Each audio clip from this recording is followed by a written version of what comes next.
The client asked for a special design, but I don't know how. I recently got a call from a colleague asking for advice. What to do if a client came in with a request for a special design she, the manicurist, lacked knowledge and experience to perform. And then suddenly, a story sprang to my mind. Once a girl called and signed up for a manicure with a 3D design of flowers at the place where I used to work. This special procedure was performed only by one manicure professional, who by a strange coincidence had a day off that day. Since the appointment had been made, this special professional was quickly called and asked to rush to the salon. The manicurist lived outside the city, and we were very worried that she might not make it on time.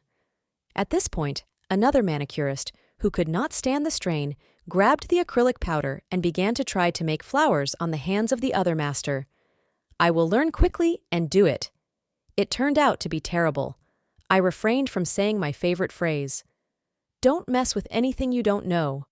Back in those times, however, I was very modest and didn't say anything. I just stared at the hands of the clock and mentally prayed for the manicurist to hurry up. She made it. She literally arrived the same minute when the client came in. My point is, if you dare to venture to do something you do not have enough experience for, and the design did not work out or did not come out as the client had mentally seen it, then be ready to redo it again and again until you satisfy the expectations. This is fraught with a loss of time and the fact that you personally hand the client a ring of power over yourself. Then the client will be able to demand from you to repeat the satisfaction of his or her expectations every time, and will be sure you can devote as much time as it takes no matter what. The second option in the case when something turned out not exactly as it should have been is to convince that it is exactly as you had planned it to be. That is an original idea. Looks delightful. It's a zest, art, single work, masterpiece, etc. But it's already a manipulation of trust. I'm sure neither option will suit you, unless you want to get rid of the client.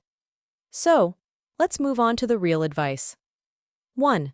Assess your capabilities. If you find it difficult to answer the question whether or not you can do it, then don't do it. For example, a client brought you a photo with a design. You looked at it and realized that you could not do it. Just say, "I can't do it," and explain why. 2. Ask the client if she is ready to agree to another option. Offer the design that you can perform flawlessly. 3. Advise a master who knows how to perform the design the client wants. Don't be afraid to lose the client. It won't happen. I have already talked about it and explained it in my audiobook, Manicure Philosophy. What else you should keep in mind? You may refrain from nail design if you want to. Yeah, not all of us can boast of creativity. Believe me, there are many clients who don't bother with designs. All sorts of design courses. The more, the better. They are important in order to work out and master the technique. Of course, there are pitfalls here. You spent countless hours on learning, but the client comes in and asks for something that you hadn't learned. You can still offer something else as an option. YouTube, Instagram, TikTok.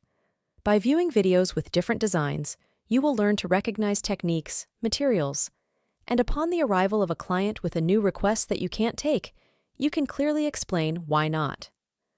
Well, and practice. Everything comes with practice. The more you learn, the better you become. This also makes your client trust you. When you are honest and sincere, then after a while, the client comes to you no longer with a request of a certain design, but with the request, "I want something beautiful," and completely trusts your choice. And whatever you create, your client will be satisfied only because you were the one who did it.